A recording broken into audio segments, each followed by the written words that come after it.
पंकज बंदन पाद पंकज बंदन सिमरो अंगद दोख निकंदन अमरदास गुर हृदय त्यावो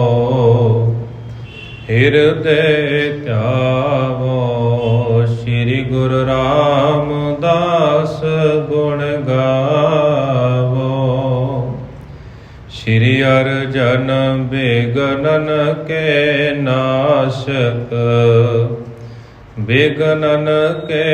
नाशक हर गोबिंद शुभ सुमत प्रकाशक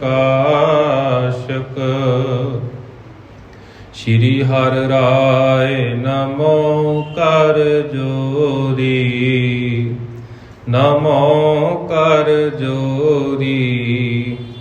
गुर हर कृष्ण मनाए बहोरी तेग बहादुर परम कृपाला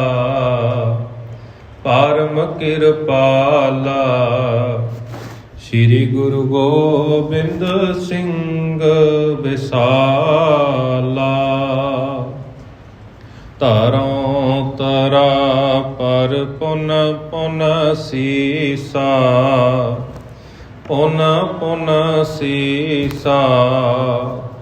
बंदों बार बार जगदीशा जिसमें है अमृत ज्ञान है मानक भगत बैराग श्री गुरु ग्रंथ साहिब उदद बंदों करे अनुराग एक अंकारा सतगुरु तेह प्रसाद सत होए वाहिगुरु जी की फतेह बिघ्न विनाशन सोए वाहिगुरु जी की फतेह बिघ्न विनाशन सोए चौपई पावस करत बिलास बिताई बहुर नवीन अपर रित आई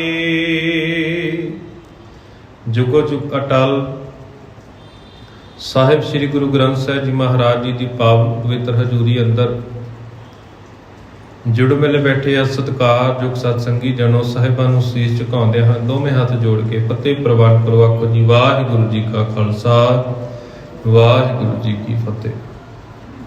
ਸਤਿਗੁਰਾਂ ਜੀ ਦੀ ਅਪਾਰ ਰਹਿਮਤ ਦੇ ਸਦਕਾ ਸਤਿਗੁਰੂ ਜੀ ਦੇ ਤਰਸ ਦੇ ਸਦਕਾ ਇਹ ਸੁਭਾਗ ਸਮਾਂ ਪ੍ਰਾਪਤ ਹੋਇਆ ਹੈ ਕਿ ਜਿੱਥੇ ਰੋਜ਼ਾਨਾ ਅਸੀਂ ਸਤਿਗੁਰਾਂ ਜੀ ਦੀ ਅੰਮ੍ਰਿਤਮਈ ਬਾਣੀ ਦਾ ਕੀਰਤਨ ਸਰਵਣ ਕਰਦੇ ਹਾਂ ਉਸ ਤੋਂ ਉਪਰੰਤ ਲੜੀਵਾਰ ਇਤਿਹਾਸਕ ਕਥਾ ਵਿਚਾਰਾਂ ਦੇ ਨਾਲ ਵੀ ਸਾਂਝ ਪਾਉਣ ਦਾ ਯਤਨ ਕਰਦੇ ਹਾਂ।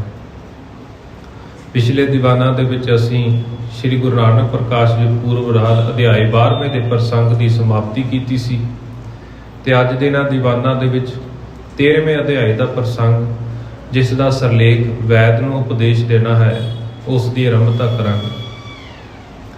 ਪਿਛਲੇ ਦੀਵਾਨਾਂ ਦੇ ਵਿੱਚ ਅਸੀਂ ਸਰਵਣ ਕਰ ਚੁੱਕੇ ਹਾਂ ਕਿ ਕਿਸ ਤਰ੍ਹਾਂ ਰਾਏ ਗੁਲਾਬ ਜੀ ਧੰਨ ਗੁਰੂ ਨਾਨਕ ਸਾਹਿਬ ਜੀ ਮਹਾਰਾਜ ਜੀ ਦੀ ਵਡਿਆਈ ਕਰਦੇ ਨੇ, ਉਹਨਾਂ ਦੀ ਮਹਿਮਾ ਕਰਦੇ ਨੇ ਤੇ ਮਹਿਤਾ ਕਾਲੂ ਜੀ ਨੂੰ ਵੀ ਸਮਝਾਉਣਾ ਕਰਦੇ ਨੇ ਵੀ ਆਪਣੇ ਪੁੱਤਰ ਨੂੰ ਮੰਦਾ ਨਾ ਆਖਿਓ, ਤੁਹਾਡਾ ਪੁੱਤਰ ਕੋਈ ਆਮ ਇਨਸਾਨ ਨਹੀਂ ਹੈ, ਉਹ ਤਾਂ ਰੱਬੀ ਅਵਤਾਰ ਹੈ। ਜੇਕਰ ਕਿਸੇ ਵੀ ਚੀਜ਼ ਦੀ ਲੋੜ ਹੋਵੇ ਨਾ ਤਾਂ ਤੁਸੀਂ ਮੇਰੇ ਕੋਲ ਆ ਕੇ ਚੱਲ ਕਰਕੇ ਆਉਣਾ, ਜਿਹੜੀ ਚੀਜ਼ ਦੀ ਲੋੜ ਹੋਵੇ ਆਪਣੇ ਪੁੱਤਰ ਦੇ ਵਾਸਤੇ ਲੈ ਜਾਣਾ।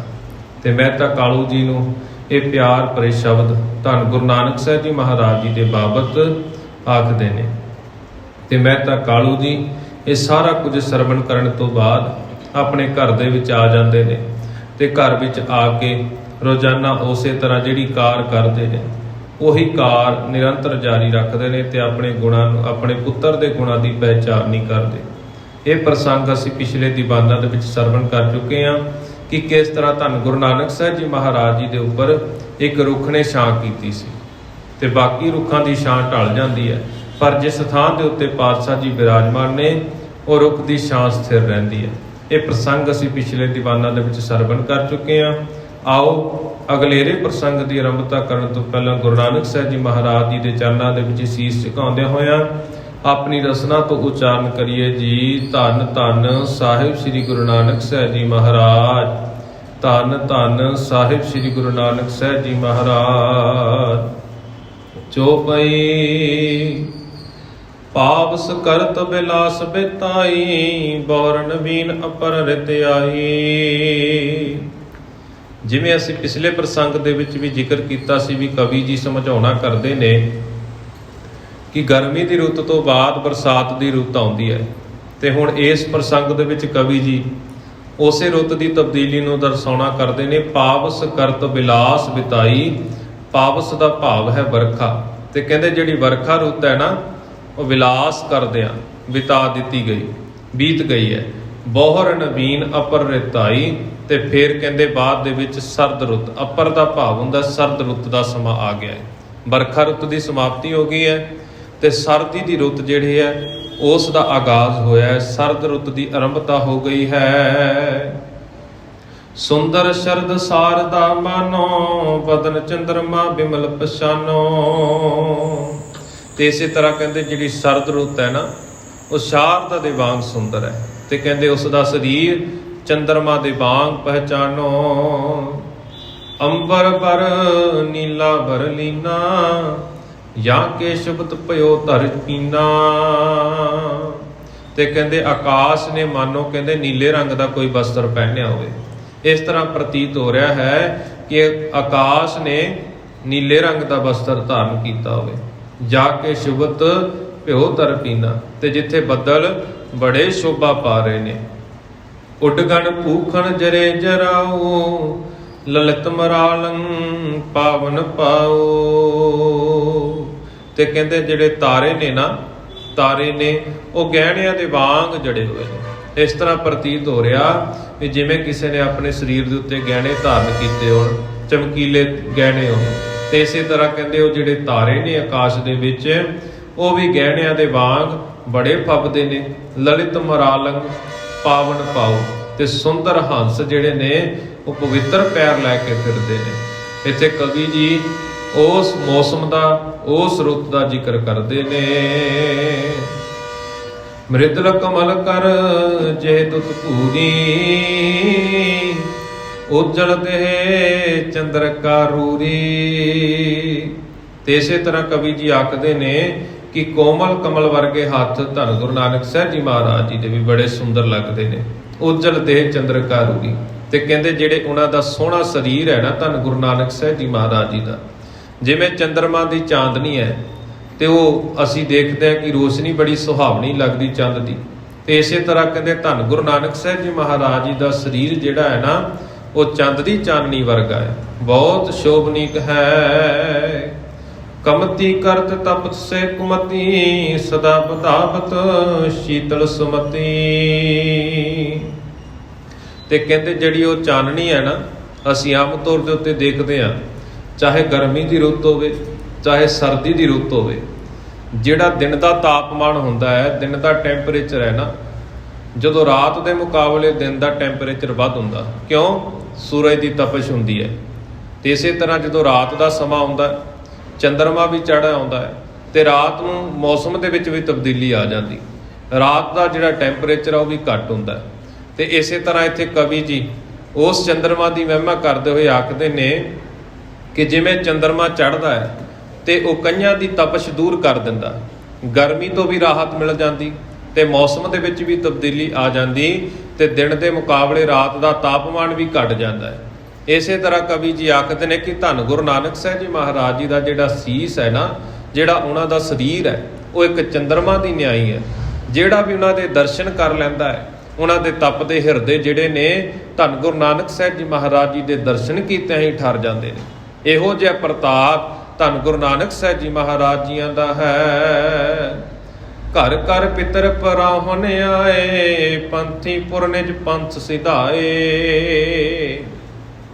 ਇਸੇ ਤਰ੍ਹਾਂ ਕਹਿੰਦੇ ਵੀ ਉਸ ਨਗਰ ਦੇ ਲੋਕਾਂ ਦੇ ਘਰਾਂ ਦੇ ਵਿੱਚ ਕਹਿੰਦੇ ਇਹ ਰੁੱਤ ਦੇ ਕਾਰਨ ਮੌਸਮ ਤਬਦੀਲੀ ਹੋਈ ਹੈ। ਜਿਸ ਤਰ੍ਹਾਂ ਕਵੀ ਜੀ ਨੇ ਜਦੋਂ ਅਸੀਂ ਇਸ ਕਥਾ ਦਾ ਪ੍ਰਸੰਗ ਵੀ ਆਰੰਭ ਕੀਤਾ ਸੀ, ਤਲਵੰਡੀ ਨਗਰ ਦੀ ਸ਼ੋਭਾ ਕਰਦਿਆਂ ਹੋਏ ਆਖਿਆ ਸੀ ਵੀ ਉਹ ਜਿਹੜਾ ਨਗਰ ਹੈ ਨਾ ਸਵਰਗ ਤੋਂ ਘੱਟ ਨਹੀਂ ਹੈ। ਉੱਥੋਂ ਦੇ ਜਿਹੜਾ ਮਾਹੌਲ ਹੈ, ਵਾਤਾਵਰਨ ਹੈ, ਬਹੁਤ ਹੀ ਸ਼ੋਭਨੀਕ ਹੈ, ਜਿਸ ਧਰਤੀ ਦੇ ਉੱਤੇ ਧੰਨ ਗੁਰੂ ਨਾਨਕ ਸਾਹਿਬ ਜੀ ਮਹਾਰਾਜ ਜੀ ਦਾ ਆਗਮਨ ਹੁੰਦਾ ਹੈ। ਇਸੇ ਤਰ੍ਹਾਂ ਹੁਣ ਆਖਦੇ ਨੇ ਕਿ ਉਸ ਨਗਰ ਦੇ ਵਿੱਚ ਹਰ ਇੱਕ ਦੇ ਘਰ ਦੇ ਵਿੱਚ ਪ੍ਰਾਹੁਣੇ ਆਉਂਦੇ ਨੇ।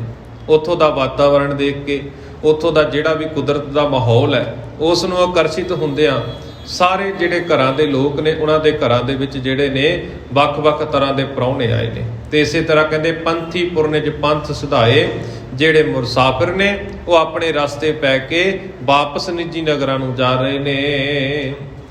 ਪੂਜ ਪਾਏ ਤਾਂ ਚੰਡ ਗਨੇਸ਼ਾ, ਰਿਪੁਦੇਸ਼ਨ ਪਰ ਚੜੇ ਨਰੇਸ਼ਾ। ਤੇ ਕਹਿੰਦੇ ਜਿਹੜੇ ਪੁਰਾਣੇ ਸਮਿਆਂ ਦੇ ਅਨੁਸਾਰ, ਜਿਹੜੇ ਵੈਦਾਂ ਪੁਰਾਣਾਂ ਦੇ ਅਨੁਸਾਰ ਜਿਹੜੀਆਂ ਪਰੰਪਰਾਵਾਂ ਚੱਲੀਆਂ ਆ ਰਹੀਆਂ ਨੇ ਨਾ, ਇਸੇ ਤਰ੍ਹਾਂ ਉਸ ਦੇ ਮੁਤਾਬਕ ਜਿਹੜੇ ਉੱਥੋਂ ਦੇ ਰਹਿਣ ਵਾਲੇ ਵਸਿੰਦੇ ਨੇ ਉਹ ਆਪਣੇ ਅਨੁਸਾਰ ਕਹਿੰਦੇ ਚੰਡੀ ਅਤੇ ਗਣੇਸ਼ ਦੀ ਪੂਜਾ ਕਰਦੇ ਨੇ। ਆਪਣੇ ਧਰਮ ਦੇ ਅਨੁਸਾਰ ਜਿਹੜੇ ਉੱਥੋਂ ਦੇ ਲੋਕ ਨੇ ਨਾ, ਆਪਣੇ ਮਤ ਦੇ ਅਨੁਸਾਰ ਆਪਣੇ ਦੇਵੀ ਦੇਵਤਿਆਂ ਦੀ ਵੀ ਪੂਜਾ ਕਰਦੇ ਨੇ, ਉਹਨਾਂ ਨੂੰ ਵੀ ਖੁਸ਼ ਕਰਦੇ ਨੇ। ਰਿਪਦੇਸ਼ਨ ਪਰ ਚੜੇ ਨਰੇਸ਼ਾ। ਤੇ ਇਸੇ ਤਰ੍ਹਾਂ ਕਹਿੰਦੇ ਰਾਜਿਆਂ ਨੇ ਦੁਸ਼ਮਣਾਂ ਦੇ ਦੇਸ਼ਾਂ ਦੇ ਉੱਤੇ ਵੀ ਚੜ੍ਹਾਈ ਕੀਤੀ ਹੋਈ ਹੈ। ਇਹੋ ਜਿਹਾ ਮਾਹੌਲ ਉਸ ਸਮੇਂ ਨਗਰ ਦਾ ਹੈ। ਭਏ ਸੇਤ ਜਲ ਮੁਗ ਜਲਹੀਨਾ, ਜਿਉ ਤਨ ਮਿਤੀ ਬੈਸ ਬਲ ਸੀਨਾ। ਤੇ ਇੱਥੇ ਹੁਣ ਜ਼ਿਕਰ ਕਰਦੇ ਨੇ ਕਿ ਜਿਹੜੇ ਆਕਾਸ਼ ਦੇ ਵਿੱਚ ਬੱਦਲ ਨੇ ਨਾ, ਮੰਨ ਲਓ ਬੱਦਲ ਵੀ ਉਹ ਕਹਿੰਦੇ ਜਲ ਰਹਿਤ ਹੋ ਗਏ ਨੇ, ਬੱਦਲਾਂ ਦੇ ਵਿੱਚ ਵੀ ਪਾਣੀ ਜਿਹੜਾ ਹੈ ਉਹ ਖਤਮ ਹੋ ਗਿਆ ਹੈ।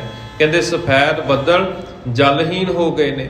ਜਿਉਂ ਤਨ ਬੀਤੀ ਬੈਸ ਬਲ ਸੀਨਾ, ਜਿਵੇਂ ਉਮਰ ਵਧਣ ਦੇ ਨਾਲ ਕਹਿੰਦੇ ਤਨ ਦੇ ਵਿੱਚ ਬਲ ਘਟ ਜਾਂਦਾ ਨਾ, ਸਰੀਰ ਉਮਰ ਦੇ ਵਿੱਚ ਵਡੇਰਾ ਹੋ ਜਾਵੇ, ਸਰੀਰ ਦੇ ਵਿੱਚ ਤਾਕਤ ਨਹੀਂ ਰਹਿੰਦੀ। ਇਸੇ ਤਰ੍ਹਾਂ ਕਹਿੰਦੇ ਵੀ ਉਹ ਬੱਦਲਾਂ ਦੀ ਵੀ ਉਮਰ ਵਧੀ ਗਈ ਹੈ। ਤੇ ਇਸ ਤਰ੍ਹਾਂ ਪ੍ਰਤੀਤ ਹੋ ਰਿਹਾ ਵੀ ਉਹਨਾਂ ਦੇ ਵਿੱਚ ਹੁਣ ਜਿਸ ਤਰ੍ਹਾਂ ਜਲ ਨਹੀਂ, ਵੀ ਉਹ ਵੀ ਆਪਣੇ ਤਨ ਬਲ ਤੋਂ ਹੀਨ ਹੋ ਗਏ ਨੇ, ਉਹਨਾਂ ਦੇ ਵਿੱਚ ਵੀ ਕਿਸੇ ਵੀ ਤਰ੍ਹਾਂ ਦੀ ਤਾਕਤ ਨਹੀਂ ਰਹੀ।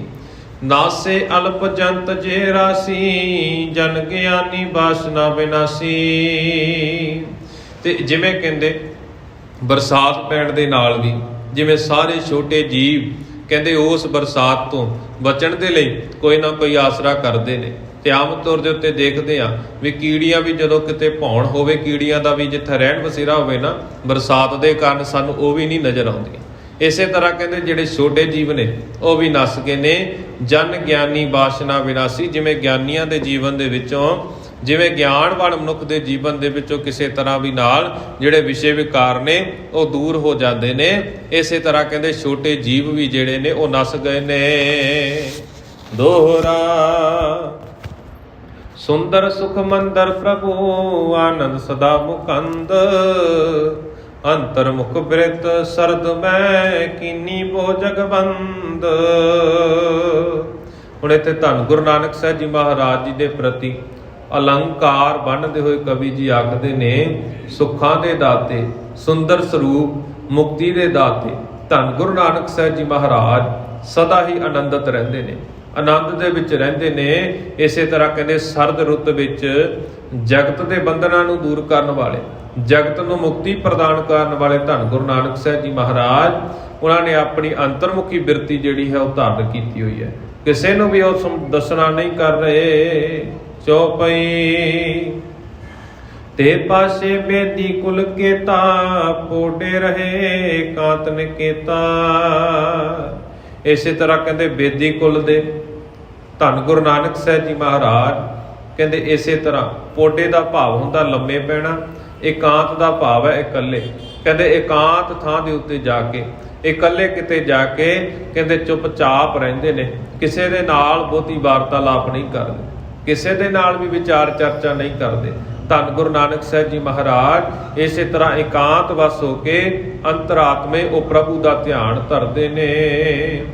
ਸੰਤ ਸੁਮਤ ਜੇ ਸੁਣੇ ਬਿਲੋਕੇ, ਤਹਿ ਜਾਵੇ ਕਬ ਕਬ ਤਜ ਓਕੇ। ਤੇ ਕਹਿੰਦੇ ਜਿਹੜੇ ਵੀ ਸੰਤ ਜਨ ਨੇ, ਜਿਹੜੇ ਵੀ ਸੰਤ ਮਹਾਂਪੁਰਸ਼ ਆਉਂਦੇ ਨੇ, ਜਾਂ ਨਗਰ ਦੇ ਵਿੱਚ ਚੰਗੀ ਬੁੱਧੀ ਵਾਲੇ ਲੋਕ ਨੇ, ਜਿਹੜੇ ਜਿਨ੍ਹਾਂ ਦੀ ਵਿਚਾਰ ਚੰਗੀ ਹੈ, ਵਿਚਾਰ ਪੱਖੋਂ ਉਹ ਚੰਗੇ ਨੇ, ਕਿਰਦਾਰ ਆਚਰਣ ਚੰਗਾ ਹੈ, ਕਹਿੰਦੇ ਧੰਨ ਗੁਰੂ ਨਾਨਕ ਸਾਹਿਬ ਜੀ ਮਹਾਰਾਜ ਹੁਣ ਉਹਨਾਂ ਦੀ ਸੰਗਤ ਦੇ ਵਿੱਚ ਜਾਂਦੇ ਨੇ, ਉੱਥੇ ਜਾ ਕੇ ਰੱਬੀ ਸਿਫਤ ਸਲਾਹ ਦੀਆਂ ਗੱਲਾਂ ਕਰਦੇ ਨੇ, ਬਹੁਤਾਤ ਗਿਣਤੀ ਦੇ ਵਿੱਚ ਚੰਗੇ ਮਹਾਂਪੁਰਸ਼ਾਂ ਦੀ ਸੰਗਤ ਕਰਦੇ ਨੇ। ਧੰਨ ਗੁਰੂ ਨਾਨਕ ਸਾਹਿਬ ਜੀ ਮਹਾਰਾਜ ਕਰਤ ਸਦਾ ਸੰਤਨ ਕੀ ਸੰਗਤ, ਨੈ ਬੈਠੇ ਅਗਿਆਤਨ ਪੰਗਤ। ਤੇ ਕਹਿੰਦੇ ਸਦਾ ਹੀ ਸੰਤਾਂ ਦੀ ਸੰਗਤ ਦੇ ਵਿੱਚ ਰਹਿੰਦੇ ਨੇ, ਕਦੇ ਵੀ ਅਗਿਆਨੀਆਂ ਦੀ ਸੰਗਤ ਦੇ ਵਿੱਚ ਨਹੀਂ ਜਾਂਦੇ, ਕਿਤੇ ਵੀ ਕੁਸੰਗਤ ਦੇ ਵਿੱਚ ਨਹੀਂ ਜਾਂਦੇ।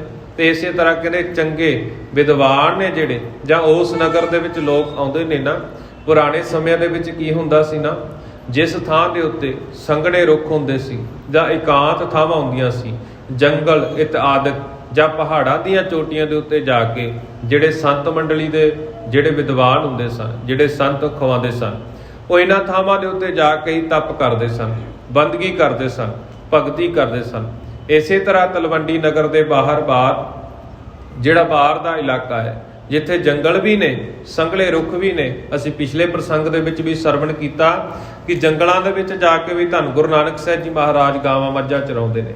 ਆਮ ਤੌਰ ਦੇ ਉੱਤੇ ਇਹੋ ਜਿਹੇ ਰਮਣੀਕ ਮੌਸਮ ਦੇ ਵਿੱਚ ਤੇ ਉਹ ਸੰਤ ਮਹਾਂਪੁਰਸ਼ ਕਹਿੰਦੇ ਉਸ ਥਾਂ ਦੇ ਉੱਤੇ ਆਉਂਦੇ ਨੇ, ਉਸ ਸਥਾਨ ਦੇ ਉੱਤੇ ਆਉਂਦੇ ਨੇ। ਧੰਨ ਗੁਰੂ ਨਾਨਕ ਸਾਹਿਬ ਜੀ ਮਹਾਰਾਜ ਉਹਨਾਂ ਦੀ ਸੰਗਤ ਕਰਦੇ ਨੇ ਤੇ ਕਹਿੰਦੇ ਭੈੜੇ ਲੋਕਾਂ ਦੀ ਸੰਗਤ ਵੱਲ ਨਹੀਂ ਜਾਂਦੇ। ਤੇ ਇਸੇ ਤਰ੍ਹਾਂ ਉਹਨਾਂ ਦਾ ਜੀਵਨ ਨਿਰਵਾਹ ਹੋ ਰਿਹਾ ਹੈ। ਨਿਰੰਕਾਰ ਕੀ ਕੀਰਤ ਗਾਥਾ, ਕਹੇ ਸੁਣੇ ਤਿਨ ਸੋ ਇਹ ਸਾਥਾ। ਤੇ ਇਸੇ ਤਰ੍ਹਾਂ ਕਹਿੰਦੇ ਵੀ ਉਹਨਾਂ ਦੀ ਸੰਗਤ ਦੇ ਵਿੱਚ ਵਿਚਰਦੇ ਆ, ਹਮੇਸ਼ਾ ਨਿਰੰਕਾਰ ਦੀ ਸਿਫਤ ਸਲਾਹ ਕਰਦੇ ਨੇ, ਪਰਮਾਤਮਾ ਦੀ ਸਿਫਤ ਸਲਾਹ ਦੀਆਂ ਵਿਚਾਰ ਚਰਚਾਵਾਂ ਹੀ ਹੁੰਦੇ ਨੇ।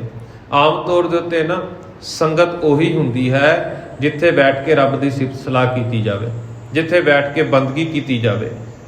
ਤੇ ਇਸੇ ਤਰ੍ਹਾਂ ਜਿਹੜੀ ਕੁਸੰਗਤ ਹੈ, ਅਸੀਂ ਇਹ ਨਾ ਸਮਝੀਏ ਵੀ ਕਿਤੇ ਇਕੱਠ ਹੋਇਆ ਹੋਵੇ ਤਾਂ ਉਹ ਸੰਗਤ ਹੈ। ਇਕੱਠ ਦਾ ਭਾਵ ਇਹ ਨਾ ਸਮਝੀਏ, ਜਿੱਥੇ ਰੱਬ ਦੀ ਸਿਫਤ ਸਲਾਹ ਹੋਵੇ ਉਹ ਸੰਗਤ ਹੁੰਦੀ ਹੈ। ਜਿੱਥੇ ਇਕੱਠ ਦੇ ਵਿੱਚ ਨਿੰਦਿਆ ਚੁਗਲੀ ਹੋਵੇ ਉਹ ਸੰਗਤ ਨਹੀਂ ਕਹੀ ਜਾ ਸਕਦੀ, ਉਹ ਕੁਸੰਗਤ ਹੈ, ਉਹ ਭੈੜੀ ਸੰਗਤ ਹੈ। ਇਸੇ ਤਰ੍ਹਾਂ ਧੰਨ ਗੁਰੂ ਨਾਨਕ ਸਾਹਿਬ ਜੀ ਮਹਾਰਾਜ ਜਿਨ੍ਹਾਂ ਪੁਰਸ਼ਾਂ ਦੇ ਵਿੱਚ ਵਿਚਰਦੇ ਨੇ, ਉੱਥੇ ਬੈਠ ਕੇ ਕਹਿੰਦੇ ਨਿਰੰਕਾਰ ਦੀਆਂ ਬਾਤਾਂ ਪਾਉਂਦੇ ਨੇ। ਰੱਬੀ ਸਿਫਤ ਸਲਾਹ ਜਿਹੜੀ ਹੈ ਉਸ ਸਥਾਨ ਦੇ ਉੱਤੇ ਹੁੰਦੀ ਹੈ। ਰੀਤ ਬਿਰਕਤਨ ਕੀ ਚਿਤ ਤਾਲੀ, ਤਜੇ ਜੰਜਾਰ ਜੋ ਹੁਤੇ ਸੰਸਾਰੀ। ਤੇ ਕਹਿੰਦੇ ਧੰਨ ਗੁਰੂ ਨਾਨਕ ਸਾਹਿਬ ਜੀ ਮਹਾਰਾਜ ਜੀ ਨੇ ਆਪਣੇ ਚਿੱਤ ਦੇ ਵਿੱਚ ਵਿਰਾਗੀਆਂ ਵਾਲੀ ਰੀਤ ਧਾਰਨ ਕੀਤੀ ਹੋਈ ਹੈ। ਸੰਸਾਰ ਦੇ ਲੋਕਾਂ ਦਾ ਜਿਹੜਾ ਜੰਜਾਲ ਸੀ ਨਾ, ਜਿਹੜੇ ਮੋਹ ਮਾਇਆ ਦਾ ਪਸਾਰਾ ਪਸਰਿਆ ਹੋਇਆ ਸੰਸਾਰ ਦੇ ਲੋਕਾਂ ਦਾ, ਜਿਨ੍ਹਾਂ ਨੇ ਪਰਿਵਾਰ ਦੇ ਜੀਆਂ ਨੂੰ ਜਾਂ ਹੋਰ ਧਨ ਪਦਾਰਥਾਂ ਦੇ ਨਾਲ ਮੋਹ ਪਾਇਆ ਹੋਇਆ ਹੈ, ਤੇ ਉਹਨਾਂ ਦੇ ਨਾਲੋਂ ਜਿਹੜੀ ਰੀਤ ਧੰਨ ਗੁਰੂ ਨਾਨਕ ਸਾਹਿਬ ਜੀ ਮਹਾਰਾਜ ਜੀ ਦੀ ਚਾਲ ਹੈ ਉਹ ਵੱਖਰੀ ਹੈ। ਉਹ ਹਮੇਸ਼ਾ ਹੀ ਪਰਮਾਤਮਾ ਦੀ ਬੰਦਗੀ ਦੇ ਵਿੱਚ ਲੱਗੇ ਰਹਿੰਦੇ ਨੇ, ਪਰਮਾਤਮਾ ਦੀ ਸਿਫਤ ਸਲਾਹ ਕਰਨ ਦੇ ਵਿੱਚ ਲੱਗੇ ਰਹਿੰਦੇ ਨੇ। ਇਸੇ ਤਰ੍ਹਾਂ ਸੰਸਾਰ ਦੇ ਜਿਹੜੇ ਸਾਰੇ ਜੰਜਾਲ ਨੇ ਉਹ ਛੱਡ ਦਿੱਤੇ ਹਨ। ਵੈਸ ਗੋਤ ਤਨ ਜਾਤ ਸਮਾਨਾ, ਬਚਨ ਸੁਣਨ ਕੀ ਜਿਨ ਰੁਚ ਨਾਨਾ।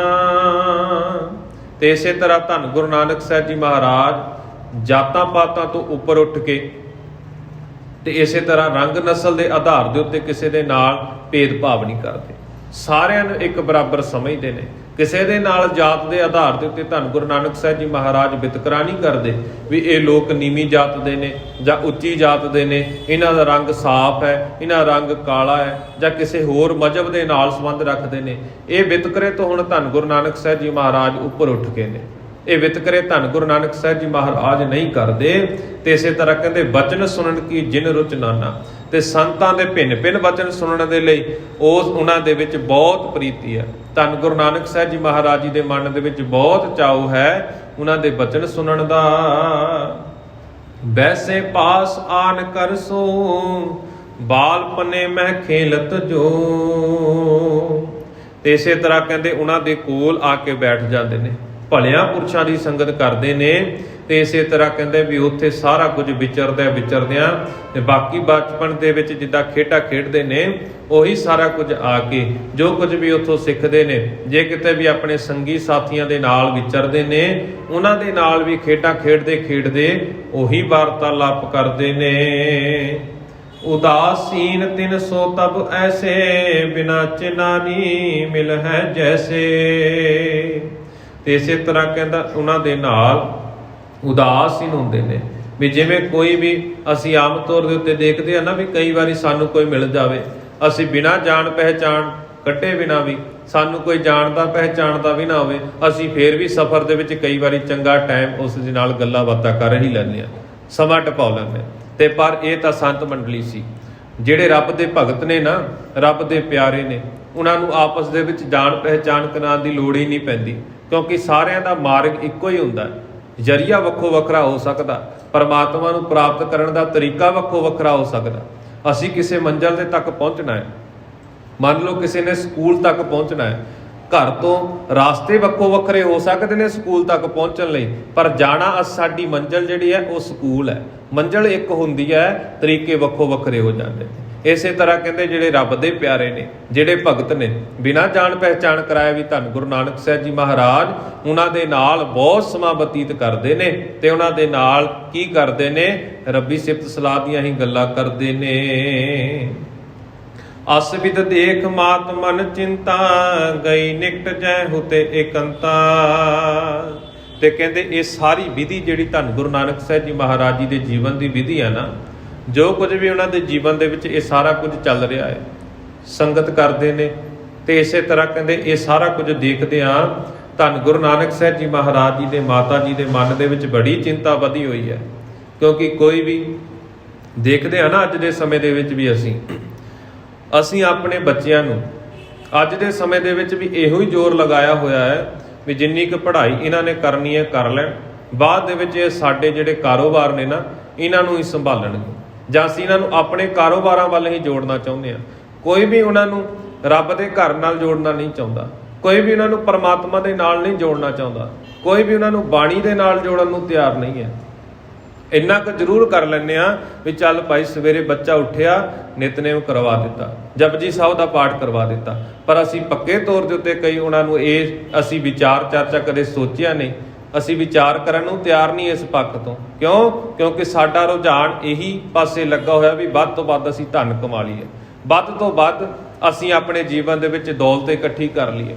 ਪਰ ਚੇਤੇ ਰੱਖਣਾ ਪਿਆਰਿਓ, ਕੇਵਲ ਤੇ ਕੇਵਲ ਜਦੋਂ ਅਸੀਂ ਗੁਰੂ ਦੇ ਸਨਮੁਖ ਹੋ ਕੇ ਅਰਦਾਸ ਬੇਨਤੀ ਵੀ ਕਰਦੇ ਹਾਂ ਨਾ, ਜਦੋਂ ਅਸੀਂ ਅਰਦਾਸ ਦੇ ਵਿੱਚ ਵੀ ਜ਼ਿਕਰ ਕਰਦੇ ਹਾਂ ਸਿੱਖਾਂ ਨੂੰ ਸਿੱਖੀ ਦਾਨ, ਕੇਸ ਦਾਨ, ਰਹਿਤ ਦਾਨ, ਵਿਵੇਕ ਦਾਨ, ਵਿਸਾਹਾ ਦਾਨ, ਭਰੋਸਾ ਦਾਨ, ਦਾਨਾ ਸਰਦਾਨ, ਨਾਮ ਦਾਨ, ਸ੍ਰੀ ਅੰਮ੍ਰਿਤਸਰ ਸਾਹਿਬ ਜੀ ਦੇ ਦਰਸ਼ਨ ਇਸ਼ਨਾਨ, ਅਸੀਂ ਉਸ ਦੇ ਵਿੱਚ ਦਾਨ ਦੀ ਜ਼ਿਕਰ ਵੀ ਕਰਦੇ ਹਾਂ। ਦਾਨ ਮੰਗਦੇ ਹਾਂ ਵੀ ਸਾਰਿਆਂ ਤੋਂ ਜਿਹੜਾ ਸ੍ਰੇਸ਼ਟ ਦਾਨ ਹੈ ਉਹ ਨਾਮ ਦਾ ਦਾਨ ਹੈ। ਅਰਦਾਸ ਬੇਨਤੀ ਵੀ ਕਰਦੇ ਹਾਂ ਵੀ ਸਾਨੂੰ ਨਾਮ ਦੀ ਦਾਤ ਬਖਸ਼ਿਸ਼ ਕਰਿਓ, ਪਰ ਅਸੀਂ ਕੀ ਕਰਦੇ ਹਾਂ, ਅਰਦਾਸ ਬੇਨਤੀ ਕਰਕੇ ਸਾਰਾ ਕੁਝ ਗੁਰੂ ਦੇ ਉੱਤੇ ਸੁੱਟ ਦਿੰਦੇ ਹਾਂ, ਸਾਰਾ ਕੁਝ ਪਰਮਾਤਮਾ ਦੇ ਉੱਤੇ ਸੁੱਟ ਦਿੰਦੇ ਹਾਂ ਵੀ ਸਾਰਾ ਕੁਝ ਉਹ ਆਪੇ ਕਰਵਾਵੇਗਾ, ਪਰ ਅਸੀਂ ਆਪਣੀ ਜ਼ਿੰਦਗੀ ਦੇ ਵਿੱਚ ਆਪ ਯਤਨ ਕਰਨ ਦੇ ਲਈ ਤਿਆਰ ਨਹੀਂ। ਅਸੀਂ ਉੱਠਣਾ 8-9 ਵਜੇ ਤੇ ਉੱਠ ਕੇ ਆਪਣਾ ਨਹਾ ਧੋ ਕੇ ਸਿੱਧਾ ਦੁਕਾਨਾਂ ਤੇ ਜਾ ਕੇ ਕੰਮਕਾਜ ਕਰਨ ਲੱਗ ਜਾਣਾ। ਅਸੀਂ ਆਪ ਪਾਠ ਕਰਨ ਨੂੰ ਤਿਆਰ ਨਹੀਂ, ਅਸੀਂ ਆਪ ਬੰਦਗੀ ਕਰਨ ਨੂੰ ਤਿਆਰ ਨਹੀਂ, ਕਿਉਂਕਿ ਗੁਰੂ ਤਾਂ ਕਹਿੰਦਾ ਹੈ ਨਾ, ਗੁਰੂ ਤਾਂ ਬਾਰ-ਬਾਰ ਸਾਨੂੰ ਅੰਮ੍ਰਿਤ ਵੇਲੇ ਦੀ ਸੰਭਾਲ ਕਰਨ ਲਈ ਕਹਿ ਰਿਹਾ।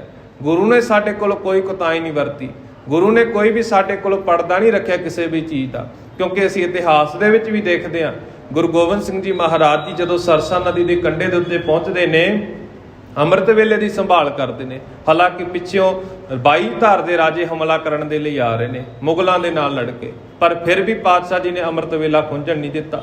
ਕਿੰਨੇ ਨਿਤਨੇਮੀ ਹੋਣਗੇ ਧੰਨ ਗੁਰੂ ਗੋਬਿੰਦ ਸਿੰਘ ਜੀ ਮਹਾਰਾਜ ਕਿ ਆਪਣੇ ਉਸ ਸਮੇਂ ਦੇ ਵਿੱਚ ਵੀ ਪਾਤਸ਼ਾਹ ਜੀ ਨੇ ਬਾਣੀ ਤੋਂ ਕੰਨੀ ਨਹੀਂ ਕੁਤਰਾਈ, ਹਮੇਸ਼ਾ ਨਿਤਨੇਮ ਕਰਦੇ ਨੇ। ਪਰ ਅਸੀਂ ਮਖਮਲੀ ਗੱਦਿਆਂ ਦੇ ਉੱਤੇ ਵੀ ਸੌਂਦੇ ਹਾਂ, ਸਾਡੇ ਜੀਵਨ ਦੇ ਵਿੱਚ ਕਿਸੇ ਵੀ ਤਰ੍ਹਾਂ ਦਾ ਇਹੋ ਜਿਹਾ ਕਾਰਜ ਨਹੀਂ ਵੀ ਸਾਨੂੰ ਕਿਸੇ ਨੇ ਇਹ ਆਖ ਦਿੱਤਾ ਵੀ ਭਾਈ ਲਿਆ ਤੇਰਾ ਸੀਸ ਲੈਣਾ ਹੈ, ਲਿਆ ਤੈਨੂੰ ਜੰਗ ਦੇ ਵਿੱਚ ਭੇਜਣਾ ਹੈ। ਅਸੀਂ ਘਰਾਂ ਦੇ ਵਿੱਚ ਚੰਗੇ ਘਰ ਪਰਿਵਾਰਾਂ ਦੇ ਵਿੱਚ ਰਹਿੰਦੇ ਹਾਂ, ਪਰ ਅਸੀਂ ਪਾਠ ਕਰਨ ਨੂੰ ਤਿਆਰ ਨਹੀਂ, ਸਾਡਾ ਮਨ ਨਹੀਂ ਮੰਨ ਰਿਹਾ। ਕਿਉਂਕਿ ਸਾਡੀ ਦੌੜ ਇਸ ਪਾਸੇ ਨੂੰ ਲੱਗੀ ਹੋਈ ਹੈ।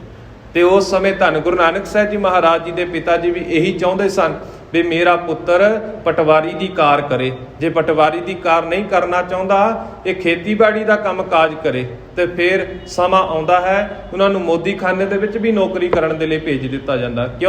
ਬਿਰਤੀ ਇਹੋ ਸੀ ਵੀ ਧਨ ਦੌਲਤ ਇਕੱਠੀ ਕਰਨੀ ਹੈ। ਪਰ ਧੰਨ ਗੁਰੂ ਨਾਨਕ ਸਾਹਿਬ ਜੀ ਮਹਾਰਾਜ ਜੀ ਨੇ ਪੂਰੀ ਲੋਕਾਈ ਨੂੰ, ਪੂਰੀ ਸਮਾਜ ਨੂੰ ਇਹੀ ਸਮਝਾਉਣਾ ਕੀਤਾ ਵੀ ਜਿੱਥੇ ਤੁਸੀਂ ਦੁਨਿਆਵੀ ਧਨ ਦੌਲਤ ਇਕੱਠਾ ਕਰਦੇ ਹੋ, ਉਸ ਦੇ ਨਾਲ ਨਾਲ ਪਰਮਾਤਮਾ ਦੀ ਬੰਦਗੀ ਵੀ ਕਰਿਆ ਕਰੋ, ਪਰਮਾਤਮਾ ਦਾ ਸਿਮਰਨ ਵੀ ਕਰਿਆ ਕਰੋ। ਉਸ ਦੇ ਨਾਲ ਸੁਰਤ ਨੂੰ ਵੀ ਜੋੜਿਆ ਕਰੋ। ਇਹ ਜਦੋਂ ਸਾਰੇ ਕਾਰਜ ਕਰਾਂਗੇ ਤਾਂ ਸਾਡੀ ਜਿਹੜੀ ਰੋਜ਼ਾਨਾ ਦੀ ਕਿਰਤਕਾਰ ਹੈ ਨਾ, ਉਸ ਦੇ ਵਿੱਚ ਵੀ ਬਰਕਤਾਂ ਪੈਣਗੀਆਂ। ਸਬਰ ਸ਼ੁਕਰਾਨਾ ਵੀ ਸਾਡੇ ਜੀਵਨ ਦੇ ਵਿੱਚ ਆਵੇਗਾ।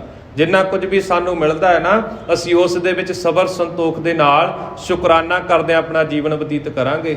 ਸਾਡੇ ਜੀਵਨ ਦੇ ਵਿੱਚ ਸ਼ੁਕਰਾਨਾ ਨਹੀਂ, ਸਬਰ ਸੰਤੋਖ ਨਹੀਂ, ਇਸ ਕਰਕੇ ਸਾਡੀ ਦੌੜ ਜ਼ਿਆਦਾ ਮਾਇਆ ਵੱਲ ਨੂੰ ਲੱਗੀ ਹੋਈ ਹੈ। ਯਤਨ ਕਰੀਏ ਅਸੀਂ ਆਪਣੇ ਜੀਵਨ ਦੇ ਵਿੱਚ ਜਿੱਥੇ ਰੋਜ਼ਾਨਾ ਕੰਮ ਕਾਜ ਕਰਦੇ ਆ ਨਾ, ਘੱਟੋ ਘੱਟ ਅਸੀਂ ਬਾਣੀ ਨੂੰ, ਇੱਕ ਸ਼ਬਦ ਨੂੰ ਰੋਜ਼ਾਨਾ ਵਿਚਾਰੀਏ। ਜੇ ਇੱਕ ਸ਼ਬਦ ਨੂੰ ਨਹੀਂ ਵਿਚਾਰ ਸਕਦੇ, ਇੱਕ ਪੰਕਤੀ ਦੀ ਵਿਚਾਰ ਕਰੀਏ ਵੀ ਪਾਤਸ਼ਾਹ ਜੀ ਆਪਣੀ ਪਾਵਨ ਬਾਣੀ ਦੇ ਅਨੁਸਾਰ ਸਾਨੂੰ ਕੀ ਉਪਦੇਸ਼ ਦੇ ਕੇ ਗਏ ਨੇ। ਜਦੋਂ ਇੱਕ ਇੱਕ ਪੰਕਤੀ ਨੂੰ ਵਿਚਾਰਾਂਗੇ, ਹੌਲੀ ਹੌਲੀ ਮੰਨਣਾ ਸ਼ੁਰੂ ਕਰਾਂਗੇ, ਤਾਂ ਅਸੀਂ ਆਪ ਹੀ ਜੋ ਸਾਡੇ ਪਾਤਸ਼ਾਹ ਜੀ ਨੇ ਸਾਡੀ ਘਾੜਤ ਕੱਢੀ ਸੀ, ਜੋ ਖਾਲਸਾ ਸਾਜਿਆ ਸੀ, ਉਹ ਆਪ ਮੁਹਾਰੇ ਸਾਡੇ ਵਿੱਚ ਉਹ ਗੁਣ ਪ੍ਰਗਟ ਹੋ ਜਾਣਗੇ। ਇਹ ਮਾਤਾ ਜੀ ਧੰਨ ਗੁਰੂ ਨਾਨਕ ਸਾਹਿਬ ਜੀ ਮਹਾਰਾਜ ਜੀ ਦੀ ਇਹ ਰੋਜ਼ਾਨਾ ਦੀ ਵਿਧੀ ਦੇਖਦੇ ਨੇ ਵੀ ਭਾਈ ਇਹ ਤਾਂ ਸੰਤਾਂ ਦੀ ਜਿਹੜੀ ਸ਼ਰਨ ਦੇ ਵਿੱਚ ਚਲਾ ਗਿਆ, ਰੋਜ਼ਾਨਾ ਉਹਨਾਂ ਦੀ ਸੰਗਤ ਕਰਦਾ, ਕਿਤੇ ਮੇਰਾ ਪੁੱਤ ਵੀ ਸੰਤ ਨਾ ਬਣ ਜਾਵੇ, ਕਿਤੇ ਮੇਰਾ ਪੁੱਤ ਵੀ ਇਸ ਮਾਰਗ ਦੇ ਉੱਤੇ ਨਾ ਚਲਾ ਜਾਵੇ। ਮਾਤਾ ਜੀ ਦੇ ਮਨ ਦੇ ਵਿੱਚ ਬੜੀ ਚਿੰਤਾ ਹੈ, ਯਤਨ ਕਰਦੇ ਨੇ ਵੀ ਇਸ ਪੱਖ ਤੋਂ ਉਹਨਾਂ ਨੂੰ ਰੋਕਿਆ ਜਾਵੇ, ਤੇ ਮਗਰ ਜਾ ਕੇ ਦੇਖਦੇ ਨੇ ਵੀ ਕਿਹੜੀ ਥਾਂ ਦੇ ਉੱਤੇ ਇਕੱਲਿਆਂ ਜਾ ਕੇ ਇਹ ਬੈਠ ਜਾਂਦੇ ਨੇ। ਦਸ਼ਾ ਤੇਖ ਸੁਤ ਕੀ ਬਿਸਮਾਨੀ, ਬੋਲੀ ਮਹਾ ਪ੍ਰੀਤ ਮੈਂ ਬਾਨੀ। ਤੇ ਆਪਣੇ ਪੁੱਤਰ ਦੀ ਇਹ ਹਾਲਤ ਜਦੋਂ ਦੇਖੀ ਨਾ ਮਾਤਾ ਨੇ, ਤਾਂ ਬੜੇ ਮਨ ਦੇ ਵਿੱਚ ਹੈਰਾਨ ਹੁੰਦੇ ਨੇ, ਬੜੇ ਮਨ ਦੇ ਵਿੱਚ ਹੈਰਾਨ ਹੁੰਦੇ ਨੇ, ਤੇ ਪ੍ਰੇਮ ਦੇ ਨਾਲ ਸਮਝਾਉਣਾ ਕਰਦੇ ਨੇ।